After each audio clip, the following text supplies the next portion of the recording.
Welcome everybody. This is Awaken Intuitives Tarot. Natalie here. Happy to have you here. And this is going to be a general timeless reading. So just take what resonates, leave whatever may not resonate.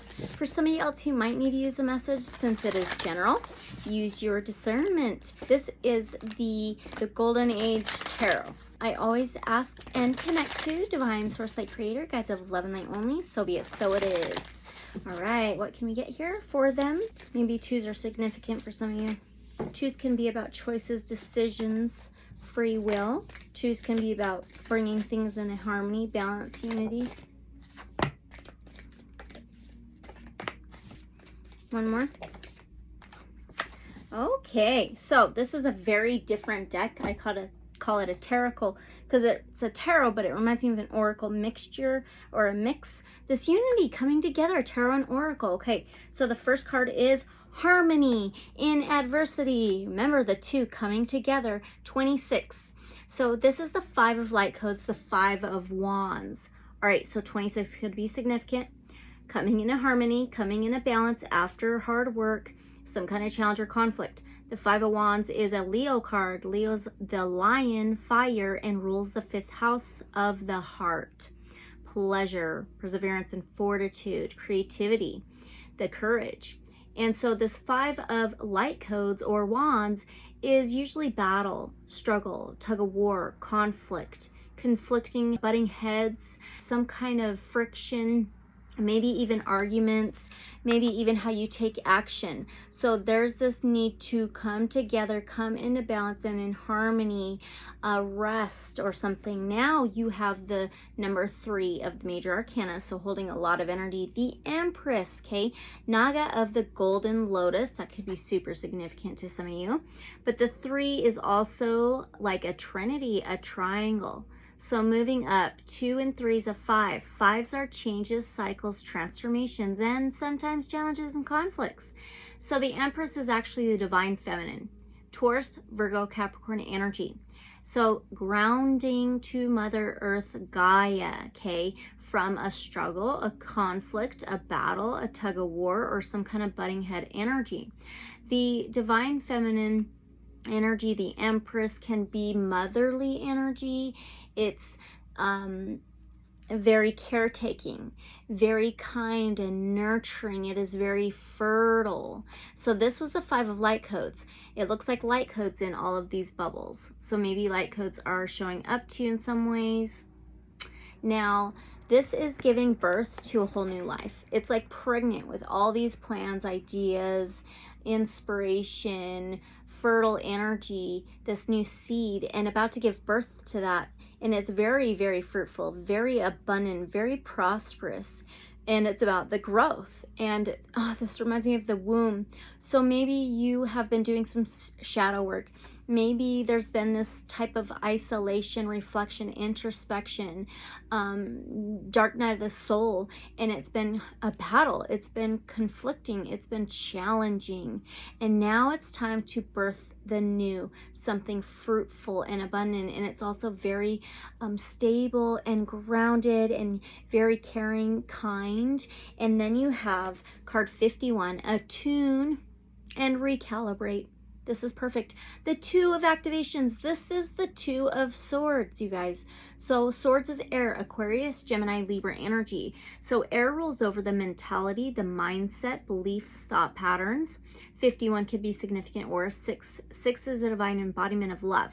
Now, attune, okay? Recalibrate, attune, come into harmony, come into balance. It's time to birth the new in balance, in stability, in this groundedness.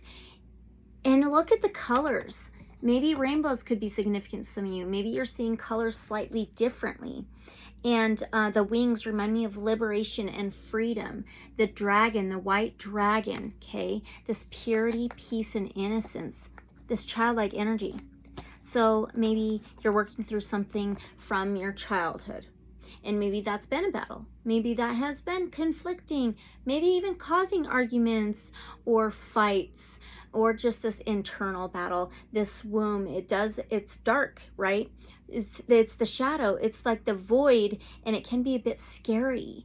And it's like fighting to find the way to that light, to the birth canal, okay?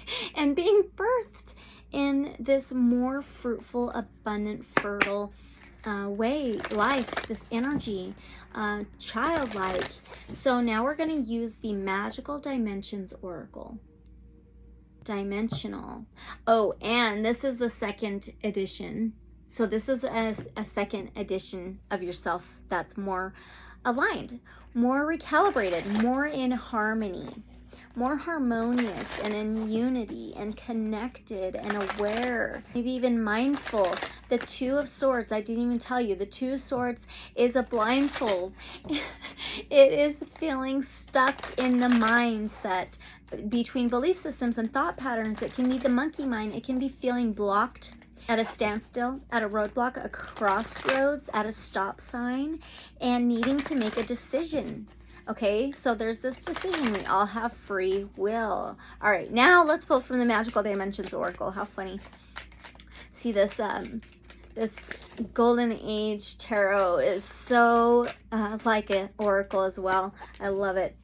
You have forgiveness. Forgiving yourself. Okay, it's a card number 16. 16th major arcana in the tarot is the Tower card. That's fire energy, and that is a crumbling of a faulty foundation. The stability wasn't really stable. It wasn't really solid. This is a necessary ending for a new beginning, a death rebirth, okay? The Phoenix could be significant to some of you guys. And the heart is very significant, so heart healing, okay? So forgiving. This 16 can be a 7. 7th house is Libra, air, and it's the scales of truth, balance, harmony. It says redemption, renew, and reprieve. Reprieve, forgiveness, redemption, renew, revive. Okay, the color is the green ray, and the original artwork title is the Healing Tree. So maybe you are healing the lineage. Forgiveness resonates to rejuvenation and renewal of all levels of light. It attunes to the very lifeblood of creation, the mother, okay, the womb. The sacred ray infuses restoration and healing and is aligned with the revival of all core levels of one's physical, mental, emotional, and spiritual bodies.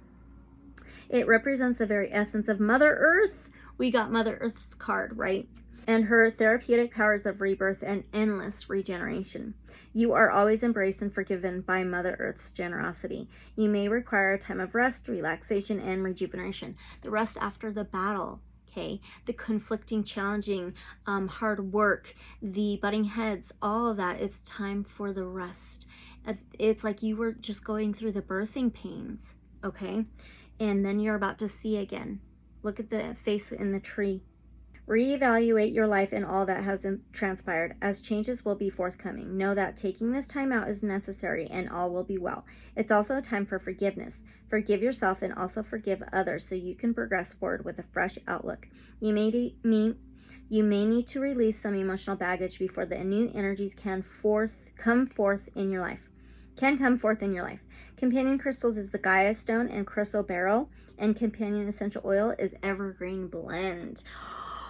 Look what page it's on. 5-5. Page 55. This is a huge transition, a huge change. You're gonna be reborn. This is your decision, though. It always is. But there's this need to take off the blindfold, to maybe put the blindfold on and trust and surrender, relax, rejuvenate, and recalibrate. Come into harmony to be rebirthed as something completely new, more inspired. So angel number 555, you may want to look into. Okay, that was the reading. So thank you so much for being here. If you're interested in a personal reading, you can always reach out to me. And don't forget to like, comment, subscribe, share. Hit that notification bell if you're on my YouTube channel. And you can throw an emoji in the comments below if you want to as well. It's a little easier. And abundant love and light, so be it, so it is. And I will see you guys in the next one. Bye.